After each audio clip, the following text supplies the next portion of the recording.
My name is Jeff Daly. I'm a CEO of an advertising agency. I have an 11-year-old son named Kyler. My daughter is, her name is Camden, and she's 8.5. Phil and Sherry Robinette, my in-laws, they have been a big part of our lives, the kids in our lives, over the last couple of years since my wife has passed. My wife, she's been gone for about 4 years, and about 5 years prior to her passing, she discovered she had breast cancer. He did as much as he could do, and we tried to pick up the pieces wherever we could. I think he did the very best he could under the circumstances. The children noticed that he wasn't feeling totally up to par and were concerned about it. Of course, their fear was the same thing that happened to their mother, and I'll tell you, that crossed our mind too. It was an amazing struggle, and I'm the kind of person that puts other people in front of me, so I made sure that my kids were being taken care of, that my business was being taken care of, and unfortunately I didn't leave a lot of time for myself, which was not a good thing. I felt very tired. I wasn't able to do fun things with the kids, go out hiking with the dog, things that we did, just normal parts of our lives. It was affecting me that much. Went to see the doctor one day thinking I had the flu, and he shared with me that my heart was racing.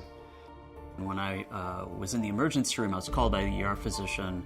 He was in rapid atrial fibrillation, rapid irregular heart rhythm, which was actually the cause of his symptoms, but surprisingly, Jeff did not feel any palpitations, racing heartbeat, or any other heart-related kinds of symptoms one would expect. And I talked with him about treatment options. And at that point, the options included alternative medication or a procedure called catheter ablation, which is what we ended up doing. In order to map the abnormal heart rhythms, we use a three-dimensional mapping system. The Biosense Webster CARTO mapping system allows us to identify where the catheter is in the heart at any given time in real time. That mapping system delineates the exact cardiac anatomy, so we know where the critical structures are, areas to avoid with ablation. And so the CARTO three-dimensional mapping system that allows us to assess for anatomic and electrical information without the use of X-ray.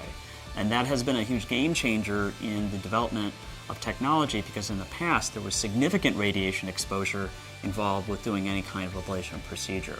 And what it really allows for, first and foremost, is a safe procedure. There is a strong impetus on a physician. This person is going to be living for the next several decades. That person has a family. You need to do everything you can to change that path of his health. Jeff, I think, is doing great. He had a great response to ablation during the procedure. After the procedure, his heart muscle function is recovered. And more importantly, he has been able to return to the kind of lifestyle and to his family with a different type of energy than he had before. So he's got a great prognosis. After the ablation and just going through the recovery and being able to do things that I haven't been able to do in a very long window of time, and that's simply working out, lifting weights, things I love to do, interacting with my friends and my family, just radically changed in a couple of weeks after the surgery. It was just amazing. My kids are my life right now, and this has given me a new lease on it.